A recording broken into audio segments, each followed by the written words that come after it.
Bonjour chers amis, bonjour le monde. Aujourd'hui pour une nouvelle vidéo en physique, notamment les exercices portant sur le dipôle RLC fermé. Exercice. Chers amis, prêtez donc attention. Un groupe d'élèves se propose de déterminer au cours d'une séance de travaux pratiques les valeurs de la résistance interne petit r et de l'inductance grand L d'une bobine.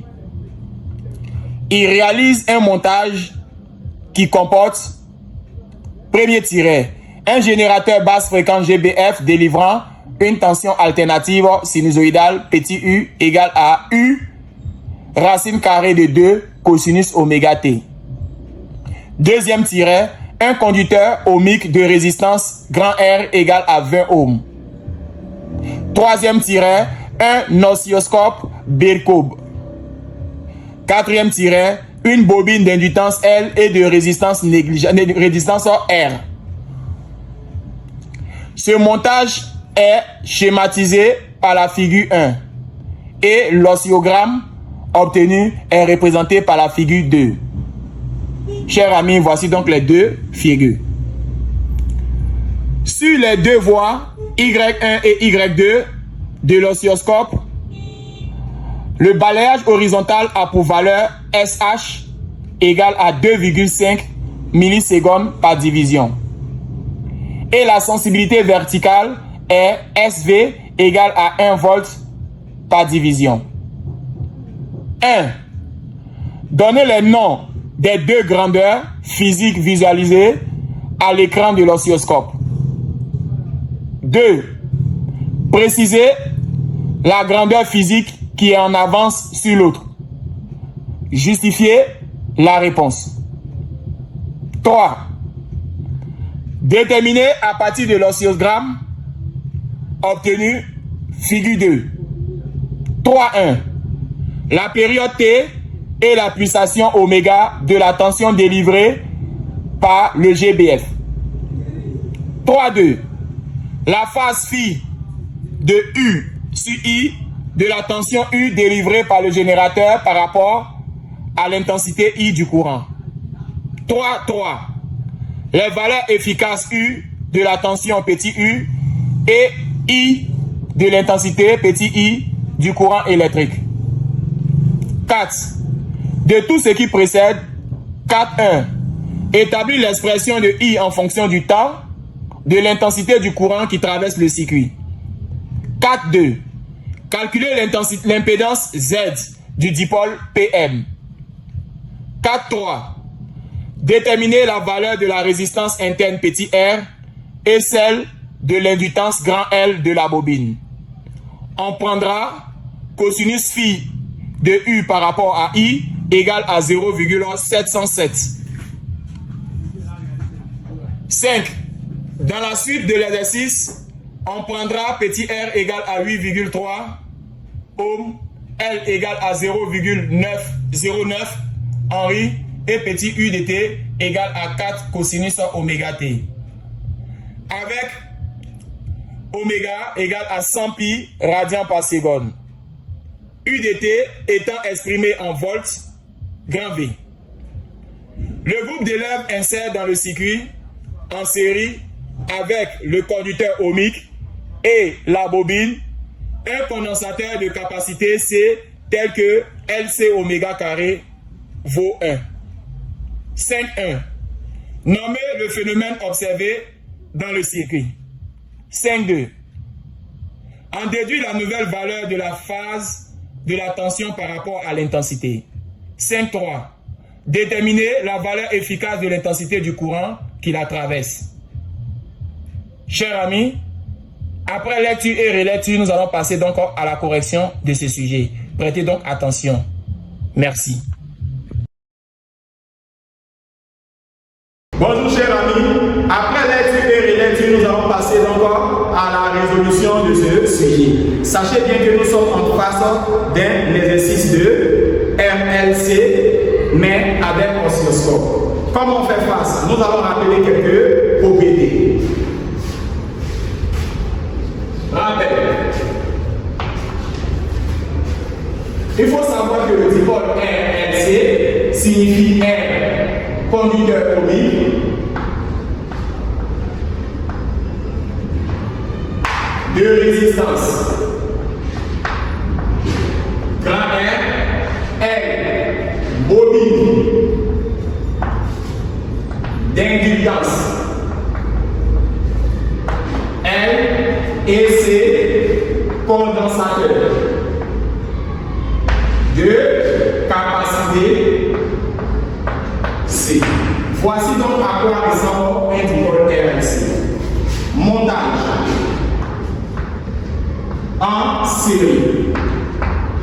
Pour le montage en série, je vais donc effectuer le dipôle RLC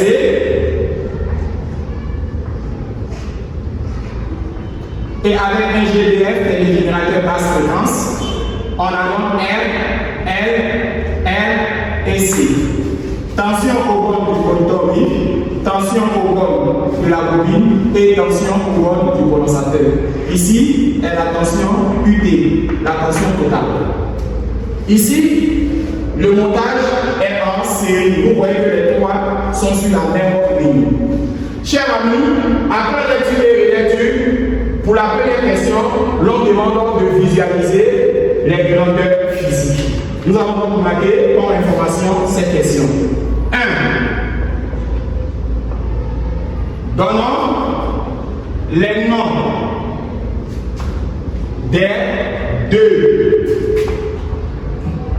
grandeurs physiques visualisées à l'écran de l'oscilloscope. Chers amis, où est donc l'écran de l'oscilloscope? Voici donc l'écran de l'oscilloscope. On remarque que l'on a deux types de voix, la voix Y1 et la voix Y2. Comment reconnaître la voix Y1 en termes de grandeur physique et comment reconnaître la voix Y2 en termes de grandeur physique? Vous allez donc utiliser la figure numéro 1 et cibler les différentes informations.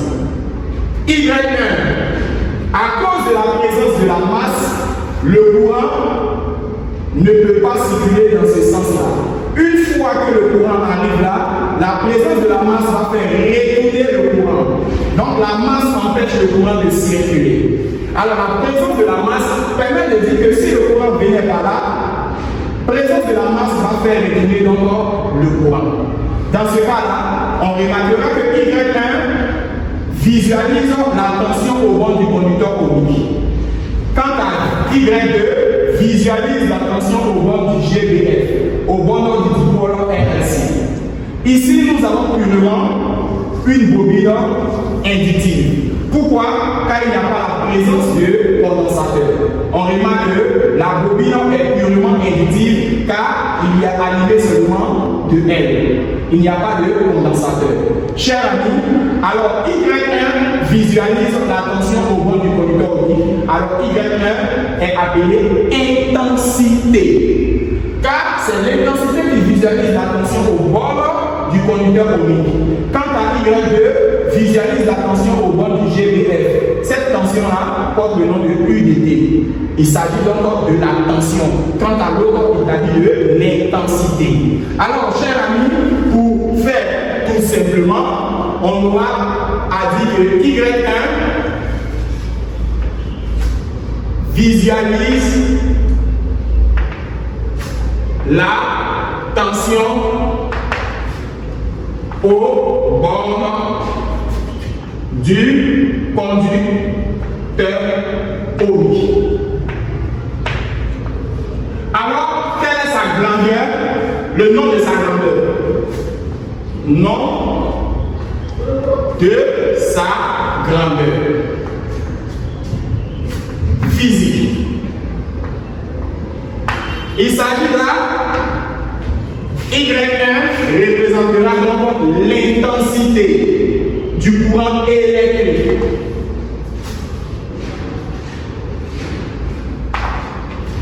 Y1 est l'intensité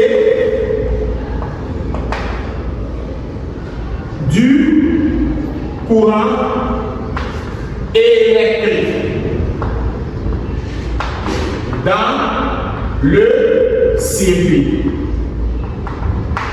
Chers amis, passons d'abord à Y2. Y2 visualise la tension au bord du générateur. Cet générateur est appelé générateur basse fréquence. Alors, Y2 visualise la tension au bord du générateur basse fréquence. D'où le dipôle R. Nom de sa grandeur physique.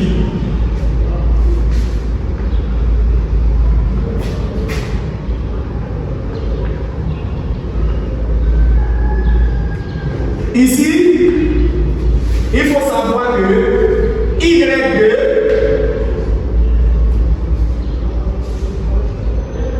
est la tension délivrée par le générateur.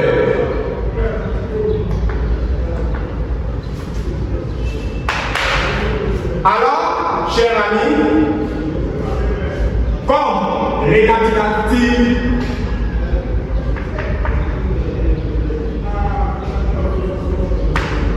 on remarquera que Y1 représentera encore IDD, quant à Y2 va représenter UDD. Alors, ici, on a l'intensité du courant électrique.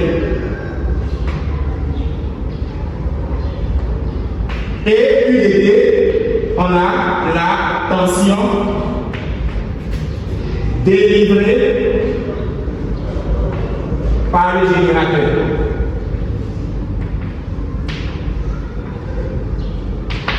Chers amis, récapitulatif. Nous allons donc passer à la prochaine question.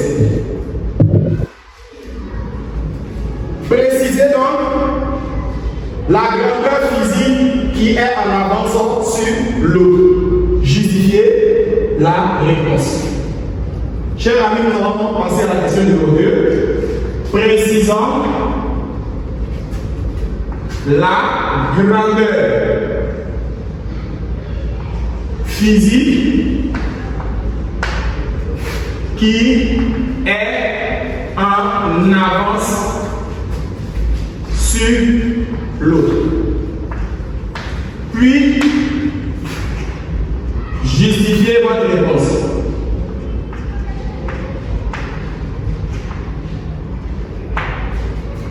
Chers amis, comment reconnaître si la tension est en avance sur l'intensité du courant ou du moins sur la tension est en retard sur l'intensité du courant? C'est très simple. Dans un premier temps, il faudrait chercher à quel moment les deux voies commencent au même moment. Je vais donc prendre l'effet fait en vert et l'effet fait en bleu. Les deux commencent au même moment. Une fois que je connais cette information, je vais donc descendre.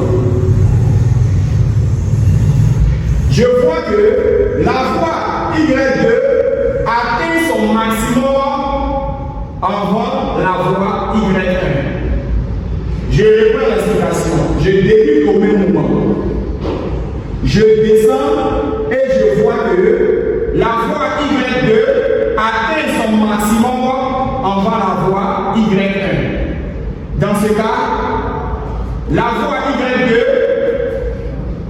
appelée tension, est en avance sur la voie Y1 appelée l'intensité. débuter au même moment et regarder qui atteint son maximum avant l'autre.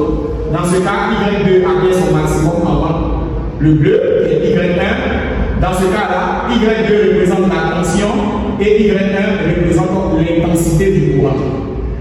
Une fois c'est fait, si vous voulez continuer, vous pouvez prendre ce côté-là. Sur ce côté, les deux commencent au même moment et vous remarquez que la voie faite en vert appelée Y2 atteint son maximum avant la voie Y1. Dans ce cas, chers amis, comme Y2 représente la tension, alors la tension est en avance sur l'intensité du courant. De tout ce qui a été dit,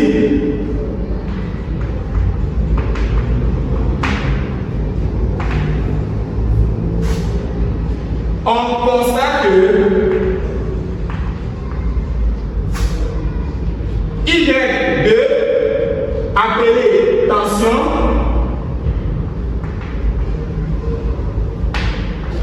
UDT est en avance sur Y1 appelé intensité.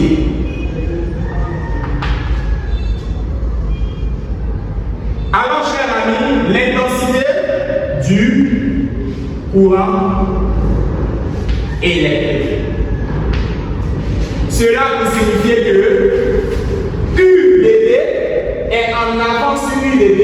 Et pourquoi? Car il atteint son maximum avant IDT. Nous allons donc tout simplifier en disant que U est en avance sur I.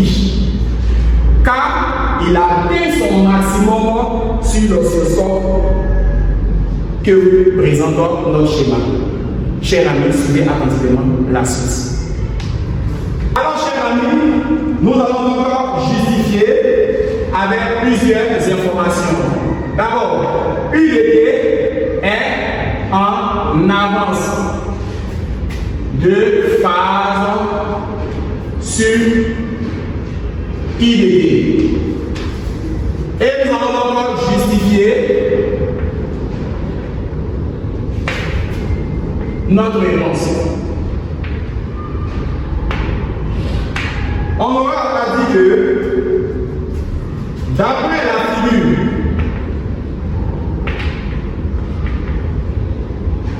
numéro 1, le montage est purement inductif.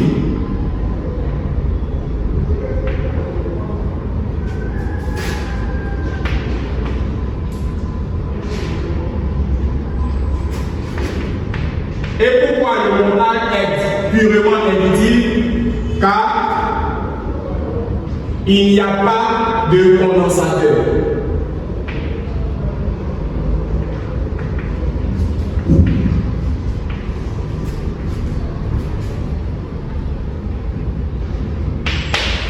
Ce qui signifie que c'est la bobine seulement qui domine le sujet. D'après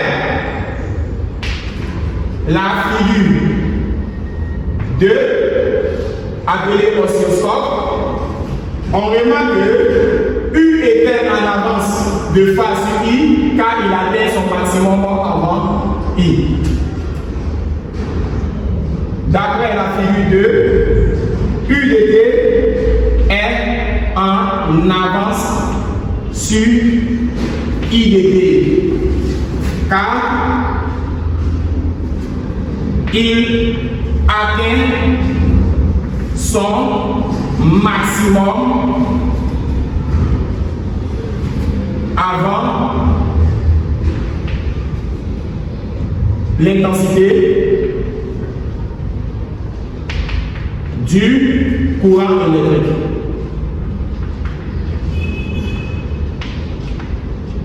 Alors, il atteint son sommet avant le courant électrique. Chers amis, passons donc à la prochaine question. Ici, l'on nous demande en 3 de déterminer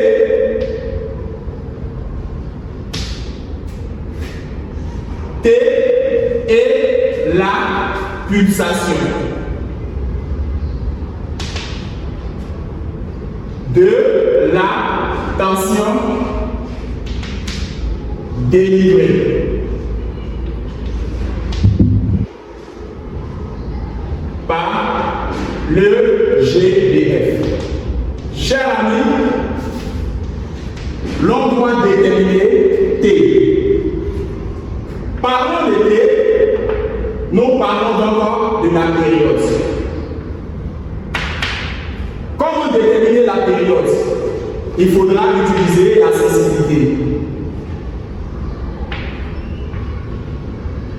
Il faut utiliser la sensibilité.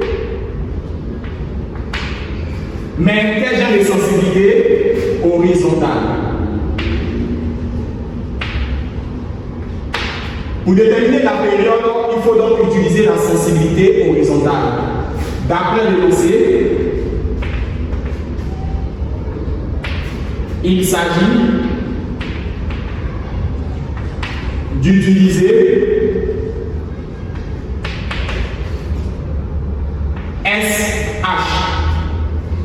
Or, chers amis, SH égale à 2,5 millisecondes par division. Cela signifie que une seule division correspond à 2,5 millisecondes. La division, c'est quoi? C'est le carreau. Ça veut dire un seul carreau correspond à 2,5 millisecondes. Chers amis, comment déterminer donc la période dans le cas de oscilloscope? Alors, il faudrait savoir que d'après notre information, une division correspond à 2,5 millisecondes. Nous allons aller chercher à déterminer combien de divisions la période possède. Pourtant, la période doit être utilisée avec la sensibilité horizontale. Quand je parle de sensibilité horizontale, je fais allusion à ce tracé. Quand je parle de sensibilité verticale, je fais allusion à ce tracé. Alors, il faudrait donc utiliser la sensibilité horizontale pour déterminer la période. Il faudrait donc regarder à combien de carreaux l'on vérifie l'information jusqu'à toucher le deuxième sommet. Alors, c'est à nous, étant professeurs, de vous apprendre combien de carreaux il y a avant de toucher le deuxième sommet. Le premier sommet, c'est là on regarde, tant le deuxième sommet, c'est là on regarde. Alors, le parcours d'ici à là est appelé la période que nous cherchons. Si les sommets ne sont pas donnés, alors, chers amis, nous allons encore par ricochet utiliser l'endroit où la première courbe s'annule et laisser ce côté-là et arriver à l'endroit où la courbe s'annule une prochaine fois. Dans ce cas-là, si l'on n'a pas utilisé les sommets, alors l'on peut donc utiliser l'endroit où la première courbe s'annule, laisser ce côté-là passer et l'endroit où la deuxième courbe s'annule. Dans ce cas, nous trouvons donc T0. Si nous ne voulons pas ce côté-là, nous allons donc prendre les pieds. Dans ce cas, nous allons donc prendre ici et continuer et prendre encore ce côté. Il s'agira alors de la période. Chers amis, dans notre exercice, combien de carreaux? Ce sont les carreaux qu'on appelle les divisions. Donc si on a dit une division correspond à 2,5 millisecondes, alors ça signifie un carreau correspond à 2,5 millisecondes. Chers amis, sur l'oscilloscope, je vais vous apprendre à déterminer combien de carreaux il faut pour pouvoir trouver la valeur de la période. Suivez attentivement l'oscilloscope. Alors, chers amis, parlons maintenant de la sensibilité horizontale. Il s'agit donc de ce tracé. Parlons de la sensibilité verticale. Il s'agit de ce tracé. Nous sommes à présent dans la détermination de la période. La période se détermine à travers la sensibilité horizontale. C'est ce qui implique à chercher les sommets. Nous allons donc trouver le premier sommet et chercher le second sommet. Nous trouvons aussi le second sommet. Alors, chers amis, voici donc comment l'on détermine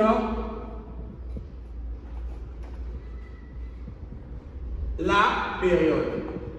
Pour trouver sa valeur, il faudrait donc aller jusqu'à la sensibilité horizontale.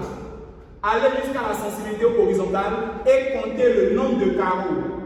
1 carreau, 2 carreaux, 3 carreaux, 4 carreaux, 5 carreaux, 6 carreaux, 7 carreaux, 8 carreaux.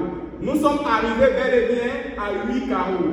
Alors, nous sommes en train de dire que si une division correspond à 2,5 millisecondes, nous avons compté combien de carreaux, chers amis?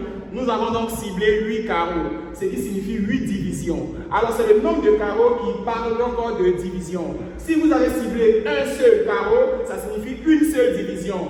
Alors on reprend à chers amis. Un seul carreau, 2 carreaux, 3, 4, 5, 6, 7, 8. Alors c'est fait. On remarque que ici est appelé la période. On a ciblé donc 8 carreaux qui signifie 8 divisions. On peut donc continuer. Si une division correspond à 2,5 millisecondes, nous allons compter donc 8 divisions. Ça va correspondre à combien? À l'aide de la propriété de tableau de proportionnalité ou bien de preuve de croix, nous allons donc déterminer la période. Dans ce cas-là, on aura à multiplier 8 par 2,5 millisecondes et diviser par une division. Dans ce cas, nous allons trouver donc la valeur. Si c'est, je vous demande de suivre attentivement la suite. Donc, chers amis, en 3.1, nous allons déterminer la période appelée T. Nous allons utiliser la sensibilité horizontale qui nous dit 2,5 millisecondes par division. Qu'est-ce que ça veut dire, chers amis? Une seule division correspond à 2,5 millisecondes. Chers amis, d'après la technique, nous allons vérifier 1, 2, 3, 4, 5, 6, 7, 8. On a compté encore 8 divisions. Ça va donc correspondre à la période que nous cherchons. Alors dans ce cas-là, on aura à dire que période égale à 8 divisions multiplié par 2,5. Étant donné que c'est en millisecondes, vous pouvez laisser dans un premier temps d'abord, divisé par une division. Alors une fois c'est fait, on aura 8 fois 2,5.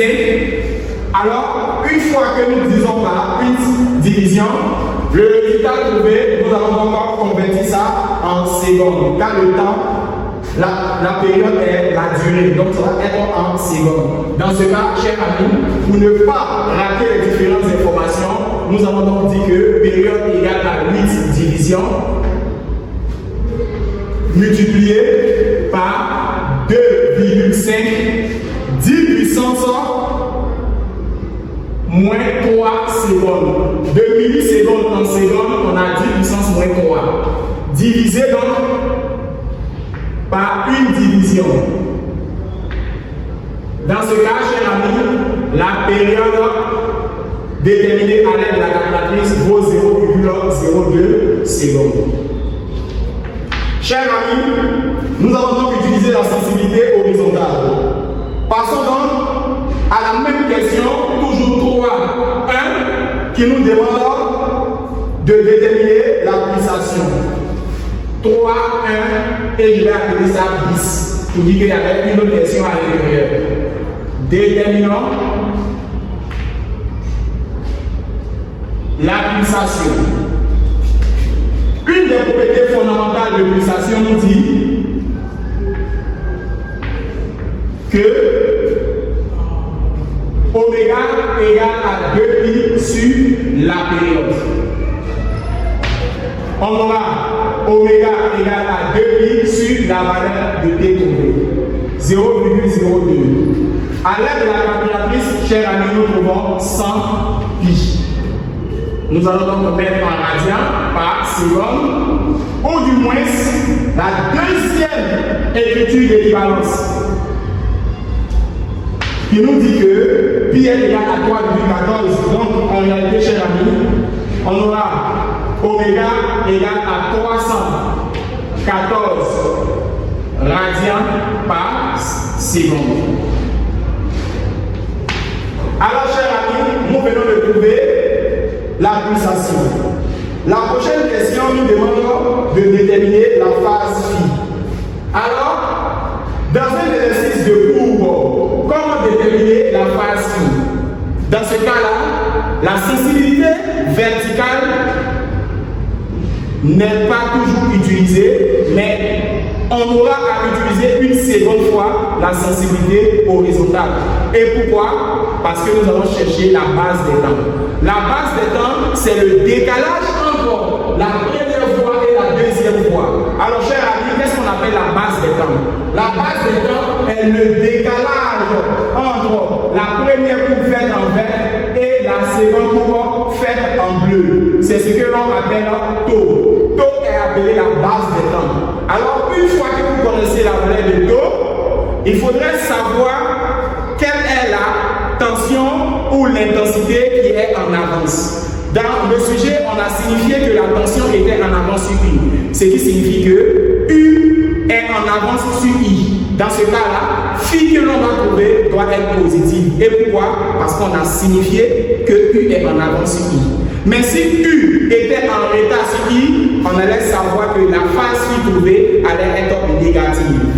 Alors, chers amis, nous allons répondre à la prochaine question qui nous dit en 3, 2 de déterminer à partir de l'oscillogramme la phase phi. Alors, déterminons à partir de l'oscillogramme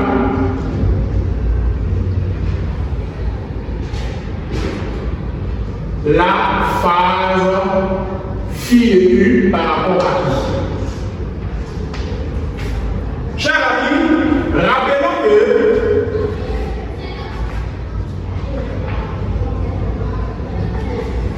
U est en avance sur I.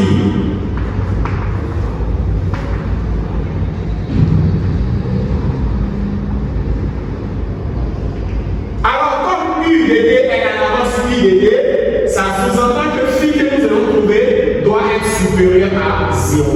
Ça, c'est un secret. Comment déterminer phi dans ce cas-là? Dans un premier temps, chers amis, nous avons donc la formule avec la valeur absolue. Phi de U par rapport à I égale tout simplement 2pi sur la période multipliée par la base des temps. Qu'appelle-t-on base des temps? La base des temps est tout simplement l'écartement entre la première courbe et la seconde courbe. Ici, l'on obtient un seul carreau, ce qui sous-entend que la base des temps vaut un seul carreau. Alors, étant donné que c'est toujours la sensibilité horizontale qu'il faudrait utiliser pour déterminer la base des temps, alors la sensibilité horizontale donne droit à un seul carreau entre la coupe faite en vert et la coupe faite en bleu. On a donc un seul carreau. Ce n'est pas tout l'exercice où l'on trouve un seul carreau. Tu peux faire un autre exercice où le carreau est 1,5. Alors faites attention. Regardez si la première coupe et la seconde coupe possèdent donc un carreau. Dans ce cas-là, la base des temps est remplacée donc par 1. Alors 1, qu'est-ce qu'il vous devez comprendre? Un seul carreau s'appelle une seule division. Or, une seule division correspond à 2,5 millisecondes. Chers amis, nous devons nous suivre attentivement et retenez bien cette information que U dans le sujet était en avance sur I. Dans ce cas, phi que l'on doit trouver doit être positive. Si ce, je vous demande de suivre attentivement. Alors, phi de U par rapport à I est égal à 2pi sur T multiplié par la base des temps. Que veut dire taux? Base des temps. Alors, il faudra prendre aussi la sensibilité horizontale.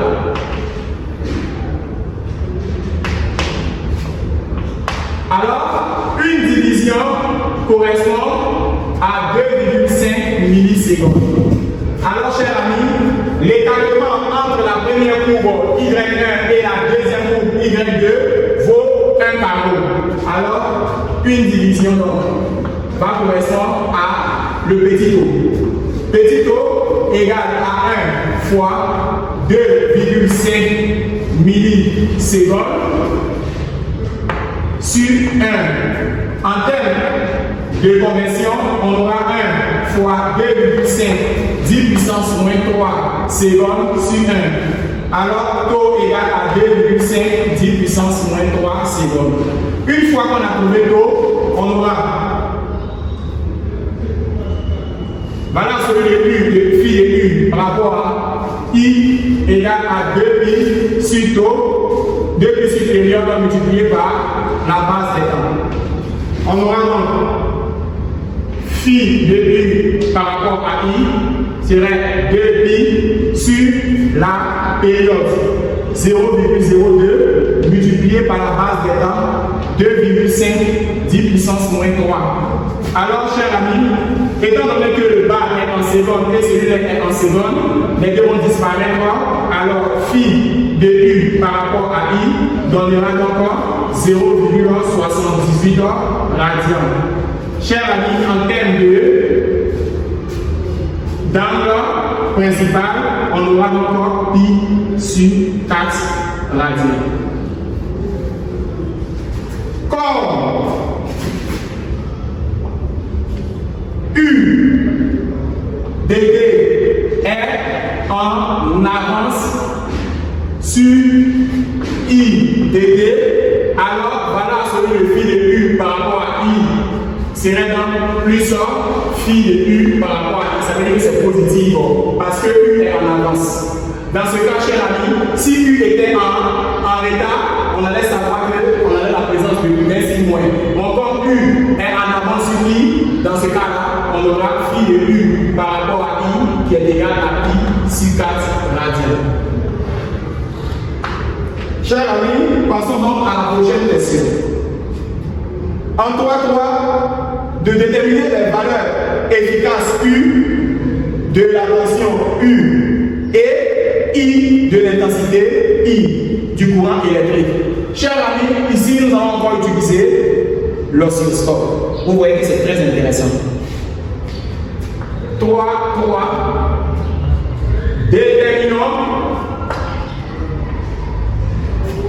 à partir de l'oscillogramme les valeurs U de la tension petit u et les valeurs I de l'intensité petit i. Dans un premier cas, chers amis, nous allons déterminer la valeur de U, puis dans un second temps, la valeur de I. Comment procéder? C'est très simple. Déterminons la valeur de U. Pour déterminer la tension, il faudrait donc prendre la sensibilité, mais pas horizontale, mais la sensibilité verticale. Pour déterminer U, il faudrait prendre la sensibilité verticale. D'où dans le sujet est appelé SV.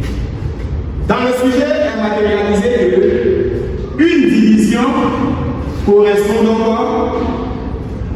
à 1 volt, qui signifie en petit français, cher ami, un carreau correspond donc à 1 volt. On a signifié que pour déterminer la tension et l'intensité du courant, il faudrait donc prendre la sensibilité qui est dite verticale et non la sensibilité horizontale. C'est pour déterminer la période et la base des temps qu'il faudrait prendre la sensibilité horizontale. Mais pour déterminer la tension, il faudrait prendre la sensibilité verticale. Chers amis, suivez avec moi l'oscilloscope pour déterminer la tension efficace et la tension maximale. Suivez attentivement. Alors, chers amis, pour déterminer donc la tension qui serait maximale, il faut donc prendre la sensibilité verticale. Alors, quand je parle de sensibilité verticale, on fait donc allusion donc à l'opposé. Alors, on a signifié que U était en avance parce que U touchait son maximum avant I. Alors, qu'est-ce qui touche le maximum? C'est la courbe faite en vert. Alors, la courbe faite en vert touche le maximum avant la courbe faite en bleu. Dans ce cas-là, nous allons donc compter la sensibilité verticale. On aura donc un carreau, 2 carreaux, 3 carreaux, 4 carreaux. Donc, chers amis, on va reprendre la sensibilité verticale. Combien de carreaux? 1 carreau, 2 carreaux, 3 carreaux, 4 carreaux. Désormais, on vient de cibler la sensibilité verticale. Pourquoi je n'ai pas utilisé un carreau, 2 carreaux pour le cas de bleu? Parce que je ne cherche pas ici la plus petite tension, mais la tension qui est dite maximale. On a dit que U était en avance sur I. Dans ce cas, c'est la courbe qui est maximale qu'il faudrait donc utiliser. Parce que c'est cette courbe-là qui est appelée U. Maintenant, si vous voyez la courbe faite en bleu, on va appeler I par la suite. Alors, pour déterminer I, il faut passer par une tension. Alors, chers amis, je réponds à mon explication.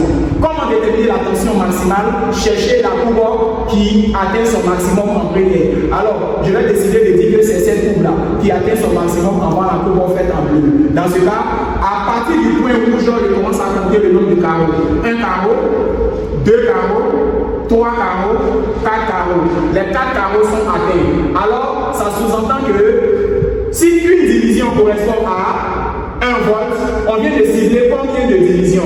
Alors, commençant ici, jusqu'à atteignant le sommet, on a compté donc 4 carreaux. Ça veut dire 4 divisions. Car c'est division qu'on appelle carreau. Alors, on vient de cibler 4 carreaux, ce qui signifie 4 divisions. Alors, chers amis, on vient de trouver la tension qui est dite maximale. On aura donc à présenter l'information suivante. Si une division correspond à 1 volt, on vient de cibler combien de divisions? On vient de cibler 4 divisions. Ça va donc correspondre à combien? C'est le combien qui est appelé la tension que vous allez chercher. Chers amis, si c'est le élément de suivre attentivement la suite. Nous allons déterminer la tension. Détermination de la tension. Cette tension est dite maximale. Et pour trouver sa valeur, il faudrait donc utiliser les différentes informations. Une division correspond à 1 volt. On a compté 4 divisions. Les 4 divisions, c'est 1, 2, 3, 4.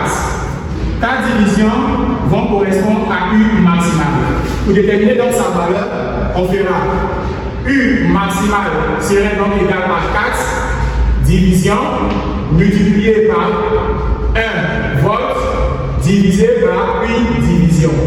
Après simplification, on aura division qui se simplifie, il restera encore 4 fois 1 qui donnera U maximale qui correspondra encore à 4 volts. Une fois c'est fait, nous allons déterminer la tension maximale. Allons maintenant pour la détermination de l'intensité. Comment déterminer l'intensité? Il faudrait donc savoir que l'intensité est causée par la tension au bord du conducteur ohmique. L'intensité est causée par la tension au bord du conducteur ohmique. L'intensité est causée par la tension au bord du conducteur ohmique. Alors, d'après la loi d'Ohm, on sait que la tension est égale à R fois I. Alors, c'est ici qu'il faudrait donc tirer l'information qui va vous permettre de trouver la réponse. Alors, une fois que c'est fait, on connaît désormais la tension qui est égale à 4. Chers amis, passons encore à la détermination de l'intensité.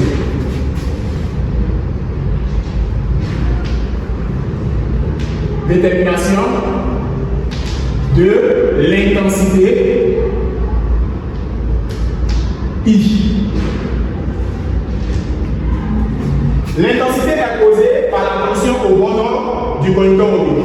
Je vais vous donner en notable. L'intensité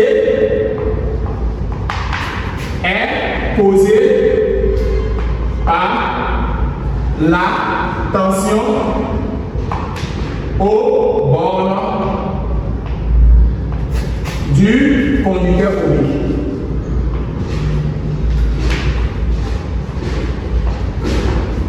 Par la formule de la loi d'Ohm. Dans ce cas, U égale à RI.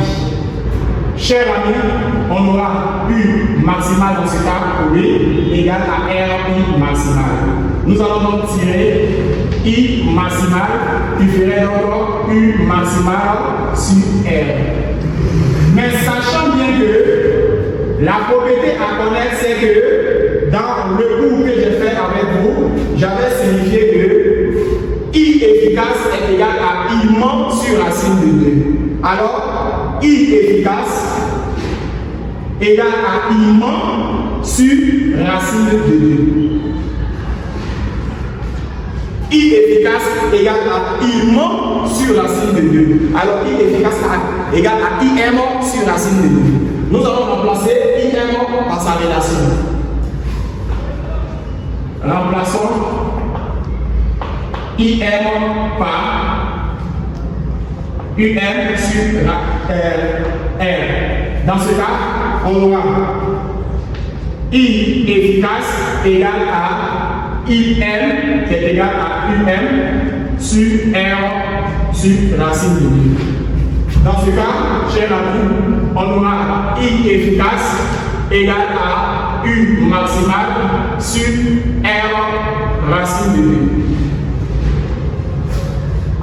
À l'aide par l'application numérique, on aura I efficace égale à U masse. U masse, ce n'est pas U masse de la courbe faite en verticale. KY2 était la tension du GBF.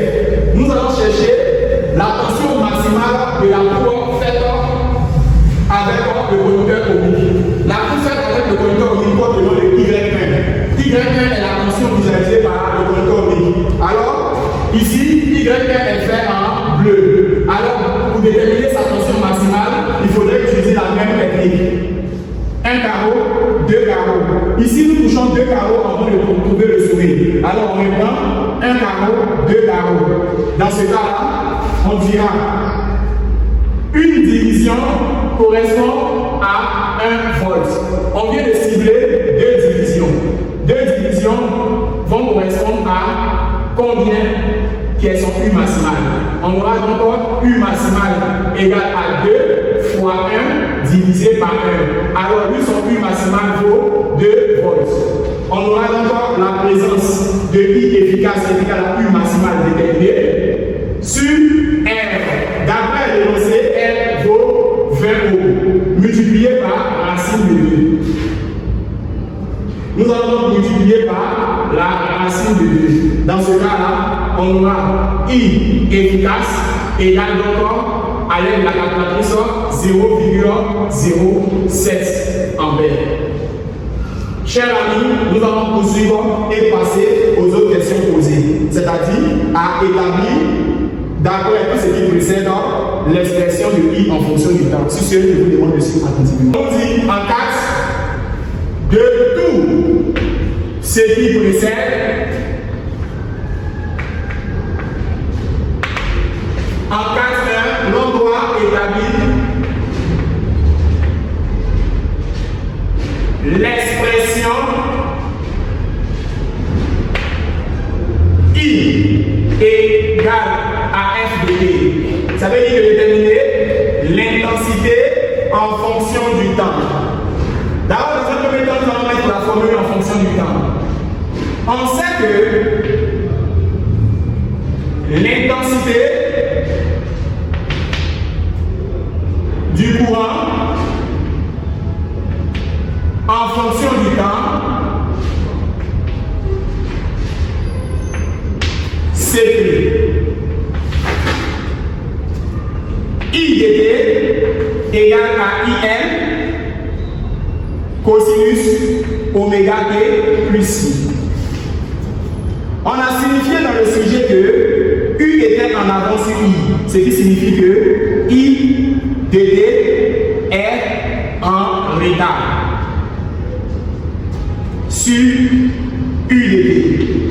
Comme I est en retard, l'angle trouvé précédemment, qui valait pi sur 4, deviendra désormais moins pi sur 4. Pourquoi? Parce qu'on a signifié que I est en retard sur U. Alors la valeur de phi trouvée doit être un phi qui est négative. Dans ce cas-là, comment déterminer phi m? De l'expression de I efficace qui était égal à I maximal sur racine de 2, on aura I maximal égal à I efficace multiplié par racine de 2. Alors, I maximal sera égal à I efficace. Or, I efficace valait 0,07 multiplié par racine de 2. À l'aide de la calculatrice, nous trouvons 0,098 ampères. Alors, le 9 va rendre celui-là. On aura donc I maximal qui est égal à 0,1 ampère. Une fois que l'on a déterminé I maximal, on aura à remplacer donc les différentes valeurs d'après tout ce qui a été dit. IM serait remplacé par 0,1 cosinus et notre oméga serait remplacé par 314 T. Et maintenant, phi, comme U est I est en état sur I, l'angle trouvé, vous devez encore multiplier par un signe moins. On aura moins pi sur 4. Une fois c'est fait, chers amis, voici donc I en fonction du temps. Pour ceux qui ont laissé sous forme de 100 pi, on aura I dt qui est égal à 0,1 cosinus 100 pi t moins I sur 4. Chers amis, nous allons poursuivre. On demande de calculer l'impédance Z du dipôle PL. 4, 2. Calculons l'impédance Z du dipôle PL. Chers amis, qu'est-ce qu'on sait sur l'impédance? On sait que l'impédance est appelée Z. Et Z égale à U maximal sur I maximal. Ce qui renvoie à UM sur IM. On aura Z égale à U maximal et le plus grand, la voie Y2 arrivait avant la voie Y1, alors on va prendre 4 volts sur I maximal 0,1. Alors Z vaut, à l'aide de la calculatrice, qui est égal à 40 ohms. Une fois c'est fait, nous allons passer à la prochaine question. 4, 3. Ici, l'on demande de déterminer la valeur de la résistance interne L et celle de l'indictance grand L de la bobine. On prendra cosinus I de U par rapport à I qui vaut 0,707. Alors, chers amis, nous allons encore répondre à cette question. Déterminons la valeur de la résistance interne appelée petit R. Chers amis, et celle de l'indictance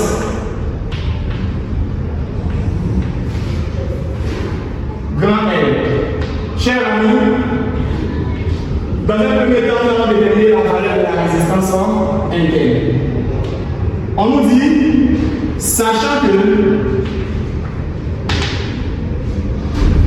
cosinus phi et u par rapport à i vaut 0,707. C'est très simple. On connaît la valeur du facteur de puissance. Cher ami, directement, pour déterminer la résistance interne R, il faut utiliser la formule de facteur de puissance.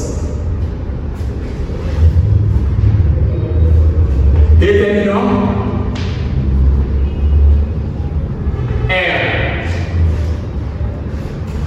D'après la propriété appelée cosinus phi et u par rapport à i égale à somme de R sur Z. Ici, là, chers amis, nous avons grand R et nous avons petit r. Dans ce cas, on aura cosinus phi et u par rapport à i qui vaut grand R plus petit r sur Z. Dans ce cas, chers amis, nous allons tirer L2, L2. Dans ce cas, on aura Z cosinus phi et u par rapport à i qui est égal à grand R plus petit r. Une fois c'est fait, nous allons tirer petit r. Et petit r, c'est l'équivalent de Z cosinus phi et u par rapport à i soustrait à grand R. Chers amis, sur ce, nous allons passer au calcul et continuer les autres questions. Merci. Petit r égale à grand Z cosinus de phi et u par rapport à i soustrait à grand R. Alors, on venait de calculer grand Z qui valait 40 ohms. Le sujet a donné grand R qui vaut 20 ohms. Alors, l'angle dans le sujet cosinus de phi et u par rapport à i vaut 0,707. Chaque expression serait donc remplacée par la valeur. Alors, Z 40 multiplié par 0,707 multiplié par, ou bien soustrait à 20. Dans ce cas, R, à l'aide de la calculatrice, nous trouvons 8,28 ohms, soit son équivalent qui est 8,3 ohms. Si jamais nous voulons arrondir en excès. Chers amis, passons encore à la détermination de l'indutance. Calculons celle de l'indutance.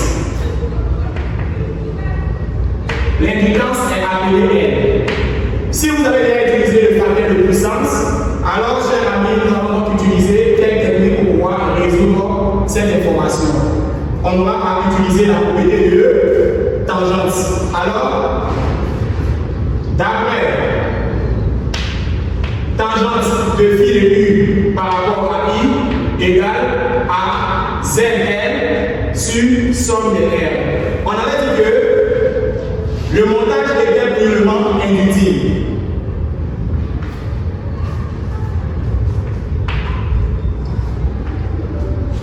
Comme le montage était purement inutile, c'est qualifié seulement que par l'indutance, car il n'y a pas de condensateur. On aura tangente phi de u par rapport à i qui vaut L multiplié par oméga, qui est l'indutance de la bobine, sur grand R plus petit r. Dans ce cas, nous allons faire pour le droit, grand R plus petit r, tangente de phi de u par rapport à i, qui est égal à L oméga. Nous allons donc tirer L. On aura 1 sur oméga. Une fois c'est fait, on aura grand R plus petit r multiplié par tangente de phi. Chers amis, on aura donc à écrire R plus petit r multiplié par tangente de phi de u par rapport à i sur oméga. Nous allons donc faire l'application numérique. R est égal à 20 ohms. Additionné à petit r, 8,28 pour cet heure, 8,3 pour l'autre. Alors, chers amis, nous allons donc prendre 8,3 avec là. Alors, une fois c'est fait, multiplié par tangente. Notre phi trouvé était pi sur 4. Alors, on aura tangente de pi sur 4 sur oméga. Oméga déterminé est 100 moins 314. Chers amis, nous allons donc vérifier donc le calcul de L. Nous trouvons en termes de calcul 0,09 en 1000. Nous allons passer donc, chers amis, à la prochaine question, aux prochaines questions. En 5.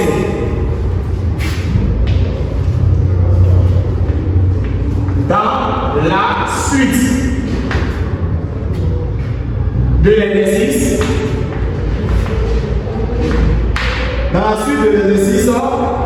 on prendra petit r 8,3 ohm, L 0,09 Henri et UDT qui est égal à 4 cosinus oméga t.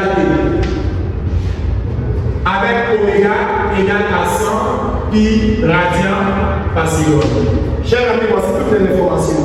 On nous dit le groupe d'élèves insère dans le circuit en série un conducteur ohmique et la bobine, un condensateur de capacité C. Chers amis, on nous explique à présent qu'il y a condensateur. Le groupe d'élèves insère à présent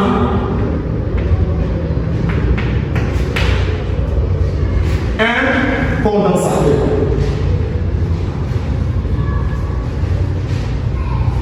De capacité C. Cette valeur n'est pas déterminée.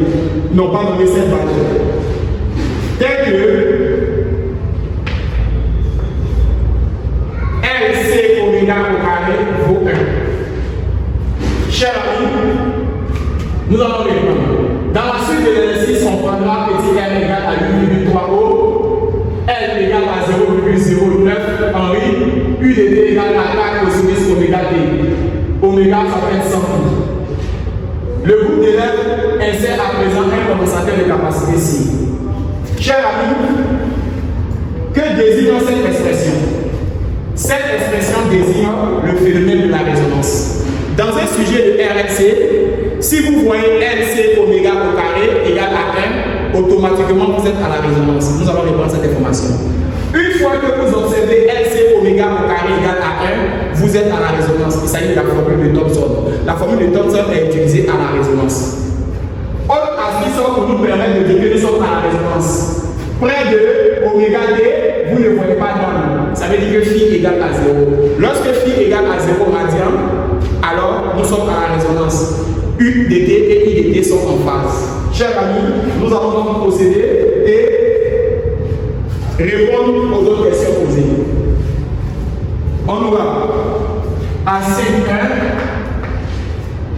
nommer le phénomène observé dans le discipline.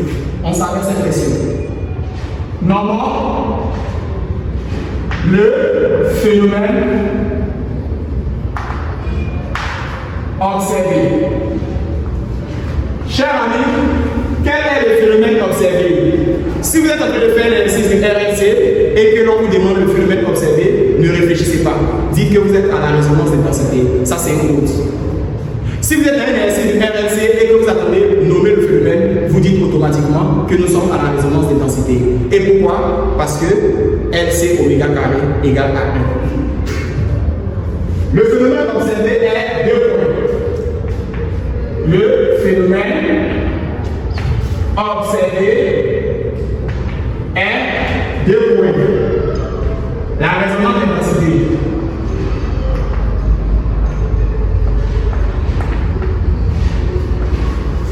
Et chers amis, pourquoi vous avez dit que c'est la résonance d'intensité? Parce que vous avez ciblé LC oméga au carré qui vaut 1. Parce que vous avez ciblé que le procès n'a pas donné dans. Ça veut dire phi égale à 0 radian. Vous avez dit encore que si phi égale à 0 radian, UDT et IDT sont en phase. Chers amis, voici toutes les caractéristiques du phénomène de la résonance d'intensité. D'autres professeurs pourront te dire de déterminer donc les caractéristiques. Vous dites en même temps que LC oméga au carré égale à 1, phi égale à 0, E1 et I sont en phase. Chers amis, passons donc à la prochaine question qui nous dit en dépit de la nouvelle valeur de la phase de la tension par rapport à l'intensité. Vous voyez bien qu'on nous demande maintenant de déterminer phi. C'est très simple. Quand nous sommes à la résonance d'intensité, grâce à la formule de Thomson, on sait que phi est impérativement égal à 0. Donc vous voyez ce que Thomson dit. À la résonance d'intensité, phi égale à 0. Répondons encore à cette question. Déduisons-en la nouvelle valeur de phi. Chers amis, auparavant phi était égal à pi sur 4. Mais lorsque vous avez ciblé LC oméga carré qui fait 1, phi n'est plus égal à pi sur 4. Mais phi est égal à 0. Pourquoi? Parce que la formule de Thomson a été établie. D'après la formule de Thomson, LC oméga au carré vaut 1. Ce qui signifie que la valeur de phi est impérativement égale à 0 à 10. Parce que nous sommes à la résonance.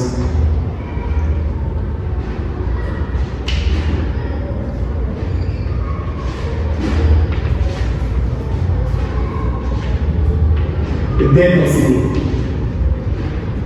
Lorsque vous êtes à la résonance de densité, LC oméga carré fait 1, donc phi égale à 0. U et I sont en phase. Chers amis, nous allons répondre à la dernière question qui nous demande de déterminer la valeur efficace de l'intensité du courant qui la traverse. Lorsque nous sommes à la résonance, Z égale à somme de R.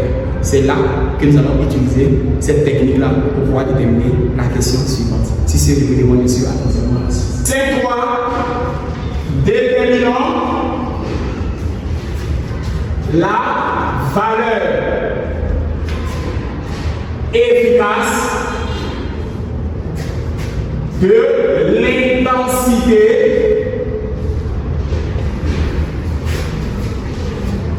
du courant qui traverse le circuit. Chers amis, nous sommes à la résonance d'intensité. Donc, je vais signifier cette information. Nous sommes à la résonance d'intensité.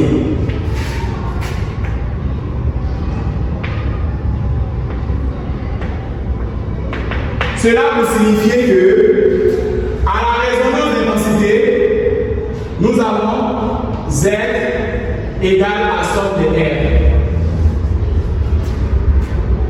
Or, la somme de R vaut grand R plus petit r. Dans ce cas, Z égale à grand R plus petit r. Avec l'impédance, lorsque nous sommes dans un exercice de résonance égale à U si I. Alors, c'est ce I-là qu'il faudrait encore chercher. Remplacer Z par U si I, on aura U si I égale à R plus petit r. Nous allons faire ici attirer I. On aura U égale à grand R plus petit r multiplié par I, du moins I égale à U sur grand R plus petit r. Nous allons effectuer, d'après la calculatrice, en remplaçant tout le terme par leur valeur. La tension maximale de notre sujet était la tension depuis la haut. Cette valeur avait pour réponse, d'après les calculs, donnait 14 volts. On aura donc 4 divisé par grand R. Grand R dans le sujet est 20, additionné à 8,3. Alors, chers amis, il faut 0,14 ampères. Sur ce, nous vous disons merci d'avoir suivi cette vidéo et au revoir pour une nouvelle vidéo.